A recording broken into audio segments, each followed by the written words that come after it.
नमस्कार। हिंदी साधन चैनल में आप सभी का एक बार फिर से हार्दिक स्वागत है।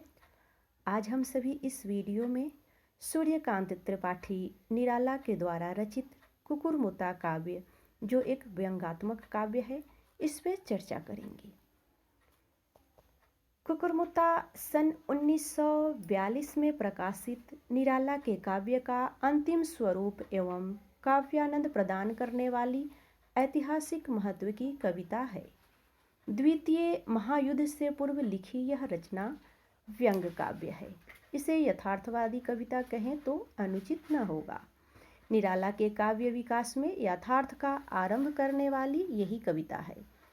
यथार्थ चित्रण एवं व्यंग्यात्मक दृष्टि से यह उत्कृष्ट कृति है।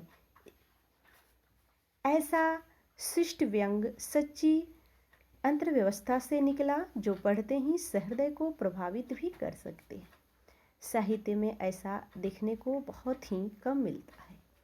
कुकुरमुत्ता का महत्व इस दृष्टि से भी है कि द्वितीय महायुद्ध के समय बंगाल में पड़े भीषण अकाल तथा अन्य संकटों ने भारत को इतना प्रभावित किया था कि साहित्य में निराशावाद का स्वर प्रधान हो गया।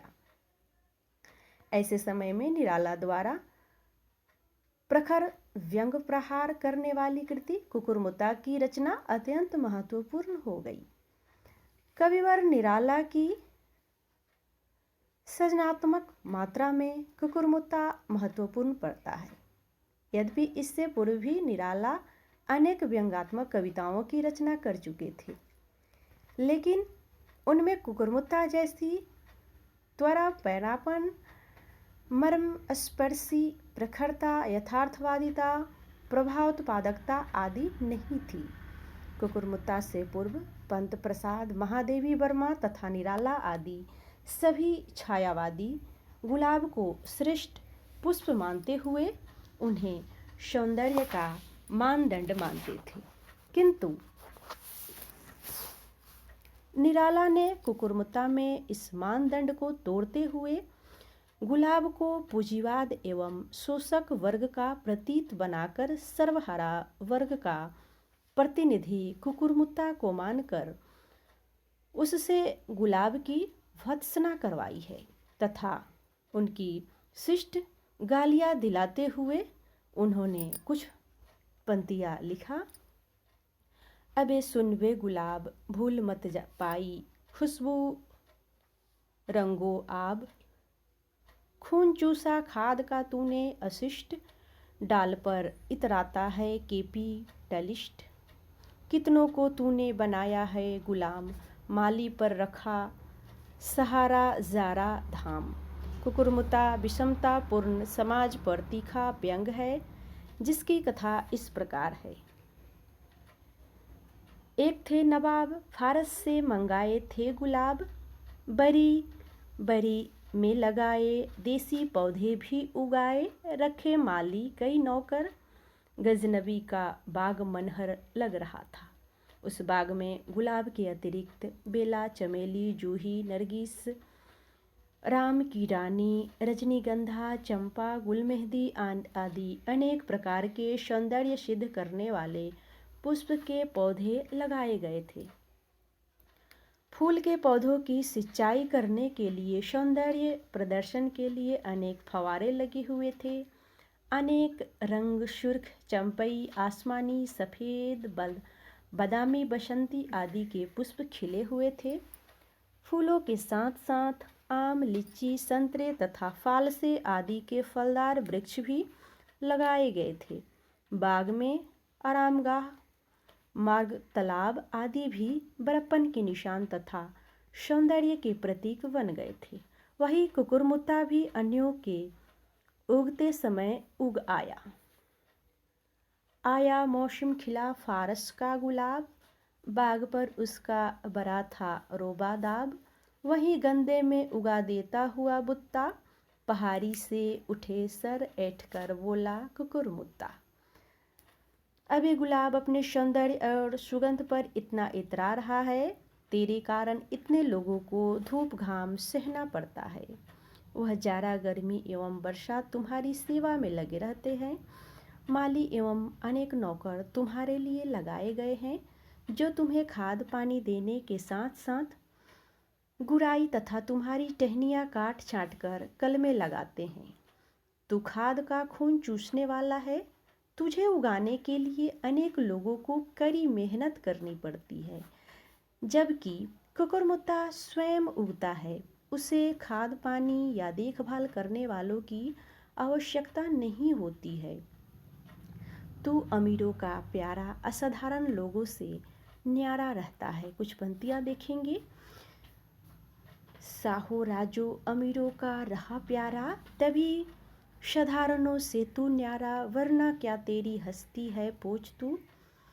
कली जो चटकी अभी सुख कर काटा हुई होती कभी, रोज पड़ता रहा पानी तू हरामी खानदानी। कुकुरमुत्ता गुलाब पूंजीपति पर व्यंग कर रहा है कि तुझे बादशाह राजा अमीर लोग प्यारे हैं, साधारण जनता से तू कभी मिलता नहीं, उससे सदा दूर या न्यारा रहता है, उनको अपने पास तक नहीं आने देता। तुम्हारी इन्हीं लोगों से मिलते रहने के कारण पूछा है, अन्यथा तुम्हारा क्या महत्व है। कली रूपी तुम्हारे बच्चे जो पैदा हुए कब के मर गए होते, यदि उन्हें रोज खाद पानी नहीं मिलता। तो जो खानदानी हराम है, अर्थात जन्मजात हराम का खाने वाला है। तुमने अपने पूर्वजों से सीख रखा है, काम करना तुम्हें नहीं आता। बैठे बैठे खाना मिलता रहे तो काम कौन करे। कुकुरमुत्ते की धिक्कार व्यंग है। वह अपने को मौलिक तथा गुलाब पूंजीपति को नकली कहता है। तुझे सुंदर सुंदर युवतियाँ अर्थात शहजादा की बीवी मेहरुनियाँ चाहिए, मुझे खाना नहीं मिलता। तुझे इत्र आदि सौंदर्य प्रसाधन चाहिए, तुम्हारा कोई अपना या सहारा नहीं। डूबते हुए को तिनकों का सहारा भी नहीं, लेकिन तू सपनों की दुनिया में खोया हुआ अपने को चमकता हुआ सितारा समझ रहा है। पेट में तेरे चूहे डंड कर रहे हैं, अर्थात तू भूखा है, मगर तुम्हारी वाणी से सुंदर सुंदर शब्दों की वर्षा होती रहती है। कुकुरमुत्ता स्वयं को पैरासूट, सुदर्शन चक्र, ब्रह्मा यशोदा की मयानी, बलराम का हल, रुपया पार लगाने वाला, दर्शन शास्त्र, डमरू, वीणा, पुरुष सितार, तानपूरा, घड़ियाल, ढोल, घंटी, नृत्याल, टोपी, हैट, ताजमहल, आगरा का फोर्ट आदि की संज्ञा देता है और उनसे अपने को संबंधित बतलाता है, अथवा अपनों से पूर्ण रूपेण प्रभावित बतलाता है। ये सभी उपक्रम अपनों को बड़ा बनाने तथा गुलाब को छोटा दिखाने के लिए करता है। नवाब ने अपने सेवकों के निवास की व्यवस्था बगीचे में की हुई थी, जिसमें नौकर माली आदि रहते थे। उनकी बड़ी दुर्दशा थी, रहने का स्थान भी स्वच्छ न था, हवा पानी की समुचित व्यवस्था नहीं थी। माली सपरिवार वहीं रहता था। माली की एक लड़की थी जिसका नाम गोली था। गोली नवाब की बेटी बहार की सहेली बन गई थी। एक दिन गोली कुकुरमुत्ता का कबाब अपने माँ से बनवाकर नवाब की बेटी बहार को खिलाया। बहार को कुकुरमुत्ता का कबाब बहुत स्वादिष्ट लगा। उसने उनकी तारीफ करके अब्बा जान नवाब साहब से की। नवाब साहब ने माली को बुलवाकर बाग से कुकुरमुत्ता लाने को कहा। माली ने कहा कि बगीचे में कुकुरमुत्ता कहीं भी नहीं है। नवाब साहब ने माली को आदेश दिया, बाग के सारे गुलाब उखाड़ कर फेंक दो। कुकुरमुत्ता की न तो कलम लगती है, न बीज से उगाया जाता है। यह तो अपनी मौसम अर्थात बरसात में स्वयं उग जाता है एवं स्वयं जात या स्वयंभू पौधा है। यह श्रमहारा वर्ग का पूंजीपति तथा पूंजीपति व्यवस्था पर करारा व्यंग है कि पूंजीपति के बच्चे पाल पोस कर भी स्वस्थ नहीं रहते। श्रमिकों की संतान स्वयं पलती बढ़ती है। इसी विचारधारा को व्यक्त करता हुआ कुकुरमुत्ता कहता है, देख मुझको मैं बढ़ा, 1.5 बालिस्त और ऊंचे पर चढ़ा, और अपनों से उगा मैं, बिना दाने का चुगा मैं। कलम मेरा नहीं लगता, मेरा जीवन आप जगता। अल्पकथा में कवि ने विविध व्यंग्यों का प्रयोग किया है। कवि ने पूंजीवादी व्यवस्था पर व्यंग नहीं किया है, अपितु स्वयं की मान्यताओं, प्राचीन रूढ़ियों तथा फिजूल खर्ची पर भी व्यंग किया है। निराला के व्यंग्यों को विवेचित करते हुए डॉक्टर रामविलास शर्मा ने लिखा है, कुकुरमुत्ता का स्थान अन्यतम है। छायावाद के विरोधियों, जनता को धोखा देने वाले राजनीतिज्ञों, देश की प्रगति रोकने वाले विभिन्न प्रकार के निहितों पर निराला व्यंग करते ही थे, किंतु कुकुरमुत्ता जैसी रचनाओं में वह उन छायावादी मान्यताओं पर भी व्यंग करते हैं।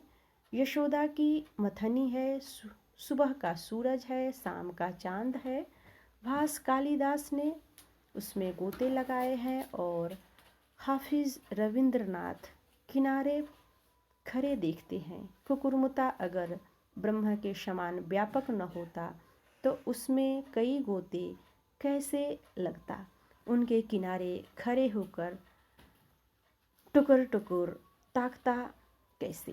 कुकुरमुत्ता को प्रच्छन्न व्यंग निराला से संबंधित विचारधारा पर है। तो आज के वीडियो में इतना ही। अगले वीडियो में इसके दूसरे पार्ट के साथ मिलते हैं। तब तक के लिए वीडियो देखने के लिए आप सभी को बहुत बहुत धन्यवाद।